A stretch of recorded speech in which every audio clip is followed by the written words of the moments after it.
At the center of Lovecraft's universe sits something that was never meant to be understood. Not a king waiting to conquer the world, not a monster plotting humanity's destruction, but an incomprehensible presence known simply as Azathoth. Lovecraft gives him some of the most imposing names in the mythos: the blind idiot god, the Daemon-Sultan, the nuclear chaos, and the lord of all things. Yet, despite all those grand titles, there is very little we can say about what Azathoth actually looks like, thinks about, or even wants. Cthulhu can be described through his monstrous form, his sunken city, and the cult built around him. Nyarlathotep can speak, scheme, and even move among human beings, but Azathoth has none of those familiar points of reference. So what happens when we try to examine the anatomy of a being that Lovecraft deliberately left almost impossible to define? Well, to answer that, we have to go back to the strangest fragments in which Azathoth first appeared. So without further ado, let's dive on in.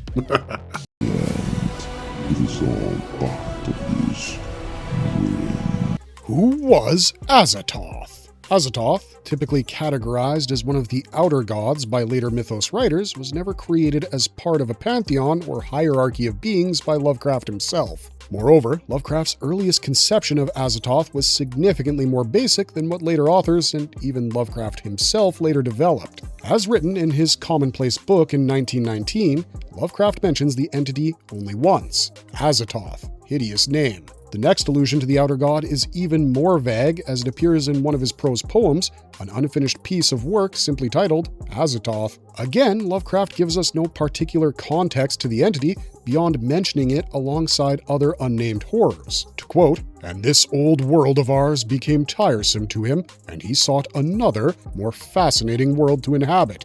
But they are but shadows and duplicates compared with Azathoth, who dances eternally in an inconceivable void." It's noteworthy that the author didn't elaborate on the origins of this particular entity, thus leaving its very existence open to interpretation. In a sense, one might instead view Azathoth as an embodiment of the unknowable, an entity whose origins Lovecraft simply never explains. Firstly, after its initial appearance in Lovecraft's commonplace book, the entity is further featured in his writings of different types: novels, short stories, and poems. Although Lovecraft refers to various ancient and cosmic entities across his works, he never elaborates on Azathoth's origins or even tries to explain what the entity is. The small amounts of information there is on Azathoth only serves to fuel the mystery around the entity. In the novella, The Dream Quest of Unknown Kadath, it's only mentioned that Azathoth dwells in the farthest depths of the inaccessible cosmos, in a region utterly beyond the reach of even the most daring dreamer of the myriad worlds.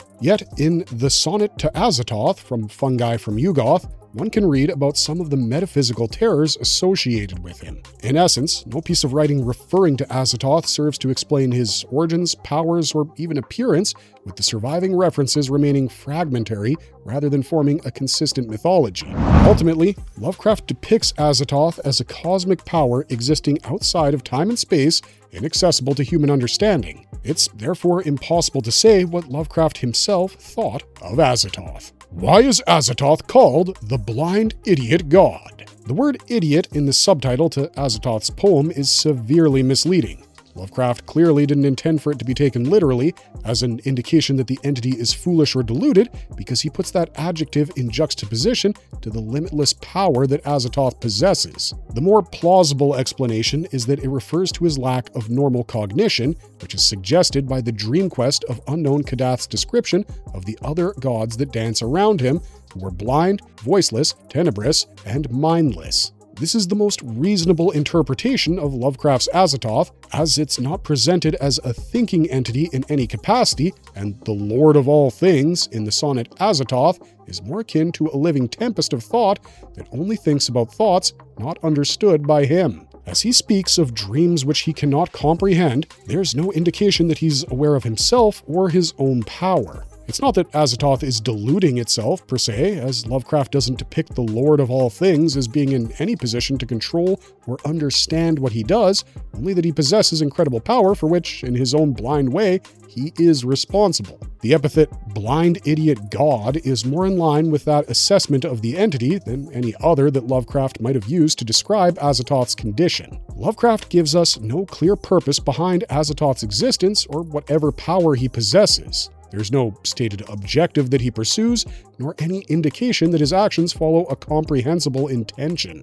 What does Azathoth actually look like? While there's no description of Azathoth in Lovecraft's writings, he does mention some vague features of his appearance. The proportion of his body, the shape of his head, the number of limbs, none of that is stated, and the only information that Lovecraft gives us is just a few words, due to which people still speculate about this entity's appearance. First of all, Lovecraft refers to him as the Lord of All in Fungi from Yuggoth, although the subtitle to this story might mislead readers as it mentions a nightmare of shadows in the halls of music. Even though this story, along with Lovecraft's dreams and other pieces related to the Cthulhu mythos, features all kinds of monsters and elementals, the connection between them and Azathoth is not mentioned. On the other hand, there is the Dream Quest of Unknown Kadath story, telling us about the chaos of the universe and the other gods surrounding Azathoth. Apart from that, Lovecraft says nothing, providing the reader with insufficient information to create an accurate mental image. That's why all the following speculation by artists and writers that represent Azathoth as an enormous entity with mouths and tentacles,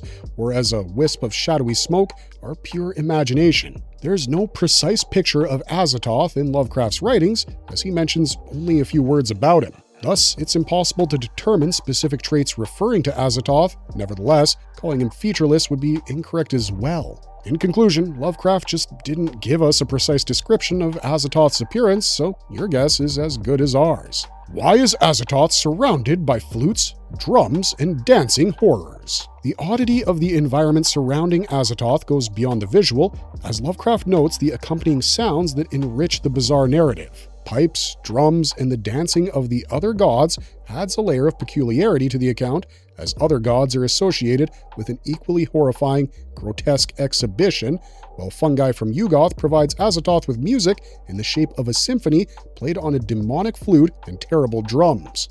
Notably, there's no concert that could communicate some idea or thought to Azathoth, although there is a noticeable amount of dancing, playing, and singing. While the connection between lesser gods and their master is frightening, the involvement of other gods makes the account even more horrifying. Human music, however, is always contextualized, as there is always an idea behind the performance, be it the performer's desire to demonstrate their art or something more complicated. Lovecraft detaches music from any connotation, making it one element of the bizarre presentation around Azathoth. Drums don't have a purpose beyond enriching the oddity of their environment. The flute doesn't seek to convey any particular idea, and the other gods lack any qualities beyond their odd appearances and energetic movement. Everything is contextualized within a frame of the incomprehensible environment that surrounds Azathoth. Calling it a ritual would give some context to the actions of servants who accompany Azathoth, but they seem to have too little of a purpose as there's nothing they seek to communicate. Music becomes part of the irrational events around Azathoth, making it one of the most terrifying elements of Lovecraft's universe. It becomes clear that the purpose of music is to enrich the already strange display of activity around Azathoth, as there's nothing else it seeks to achieve. The universe can create music, produce movement, and generate sound without any specific context or an observer to perceive it all. What does the center of ultimate chaos actually mean?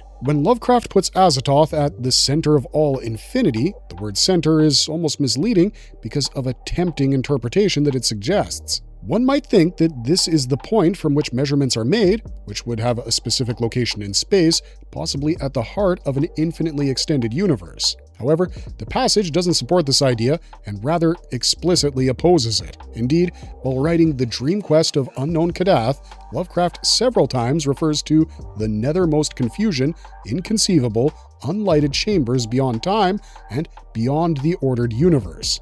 Essentially, what he does is narrate a concept that denies all the meaning of the word that can possibly be associated with it. Therefore, Azathoth's location should not be taken seriously when it comes to any form of relative measurement. There's no evidence that can be used to determine the approximate distance from any planet or constellation that could be familiar to humans, and there's not even a time frame that could possibly be used for such estimations, as time is gone beyond time. This assumption is essential to the plot, as the whole of the Dream Quest is built around the exploration of the dreamlands that are not bound to the rules of the known universe. Thus, it's possible to assume that the narrative allows Carter to achieve incredible feats and travel across unimaginable distances to reach beyond the ordered universe. Azathoth's location must not be taken literally, as it doesn't represent a concept that could be related to anything familiar to the human experience. Calling it the center of the galaxy or the black hole at its core would attribute too much to the entity that Lovecraft narrates about. In short, the phrase "the center of all infinity" that appears in the story is in fact not about a place or a point.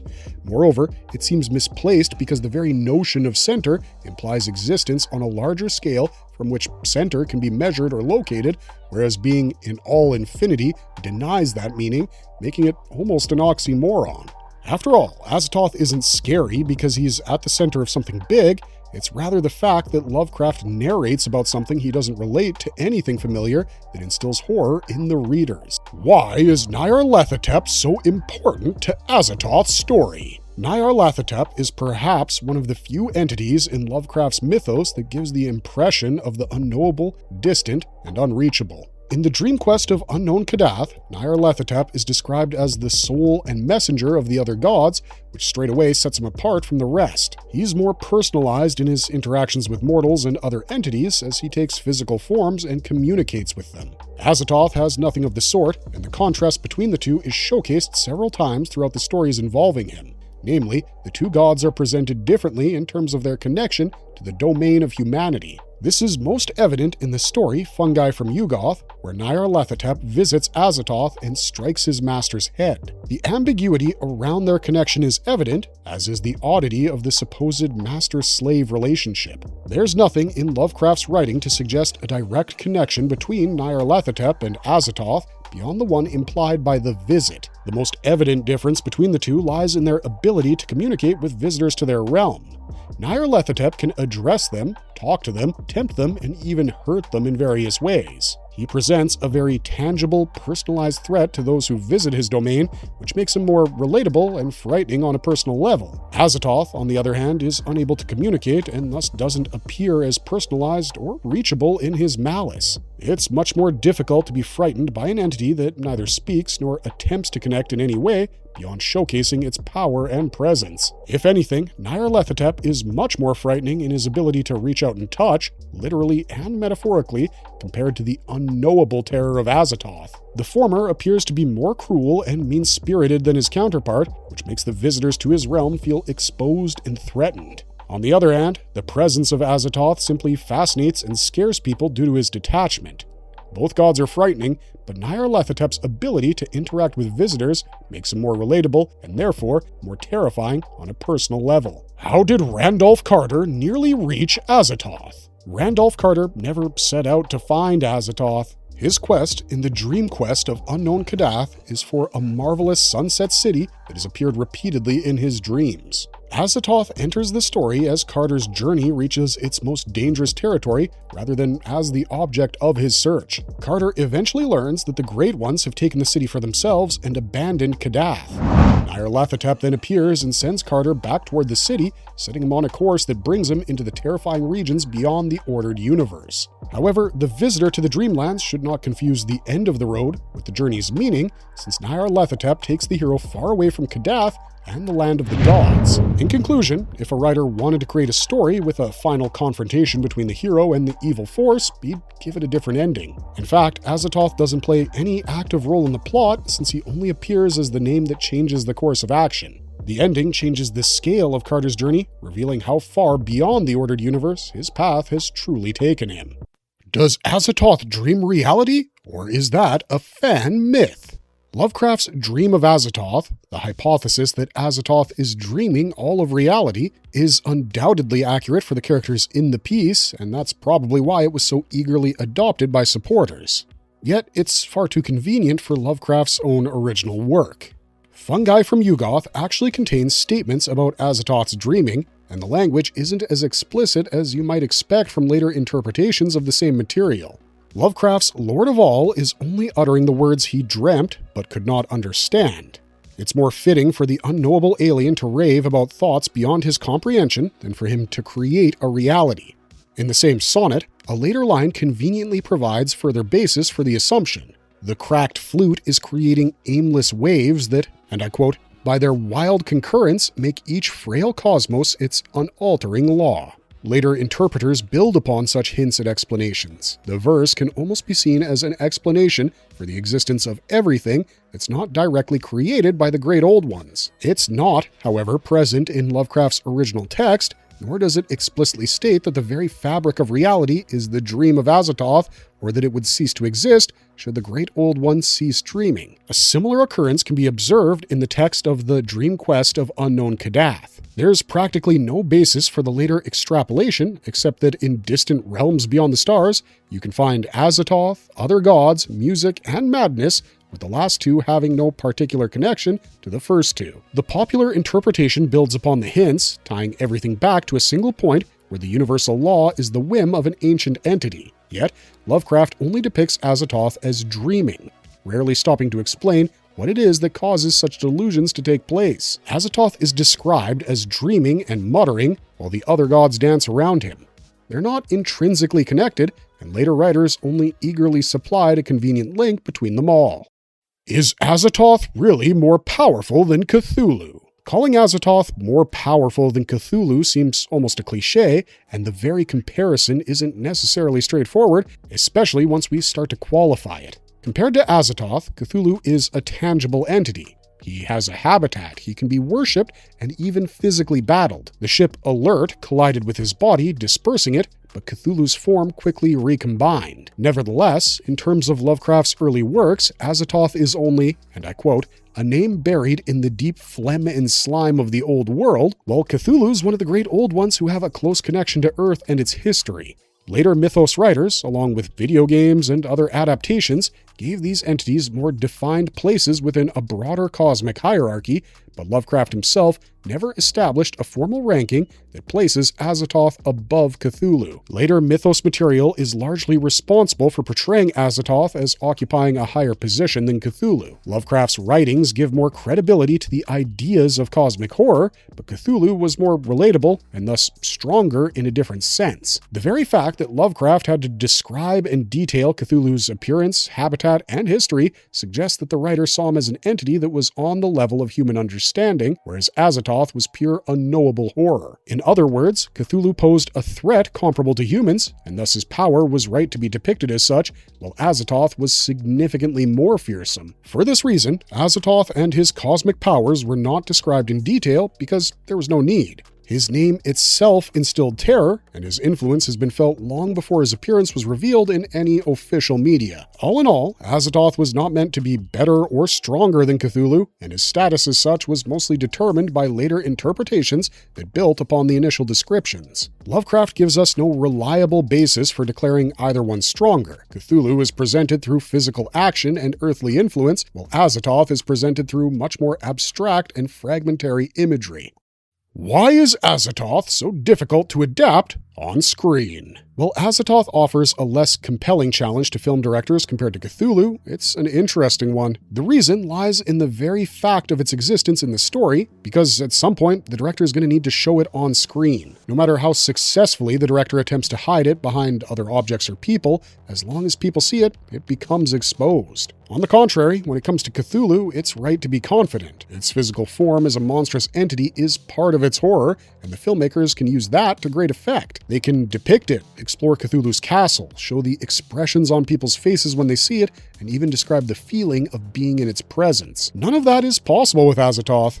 As soon as the film depicts this creature, it ceases to be an unknowable cosmic presence that characters can only sense on some unconscious level, and it becomes a particular monster that the audience can see. This, of course, does not mean that it will be easy to portray it. The filmmakers will have to find ways to make it mysterious, even when its appearance is known. After all, it's not just the means of destruction that's interesting about Azathoth, but also the fact that he has it and can use it. Perhaps even more problematically, his goal in the story is not defined. He doesn't have the force or specific goal that the protagonist must stop. You can't have the film's protagonist oppose Azathoth as an equal power, as a different side of the same coin, the same way you can with Cthulhu. It doesn't mean that there can't be any conflict between the two. Still, the filmmaker shouldn't focus so much on the conflict between the two, but instead on the way different people perceive Azathoth and, in particular, what actions they take in response. That said, this isn't a problem in Lovecraft's horror novels, as Lovecraft often writes about the perception of Cthulhu by different narrators,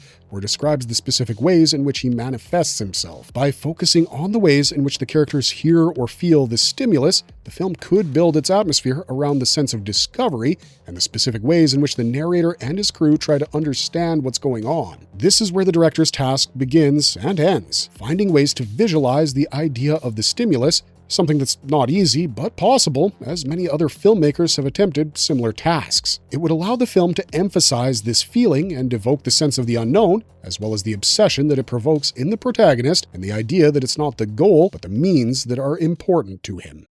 Why is Azathoth more terrifying than a god who hates humanity? Think of it this way.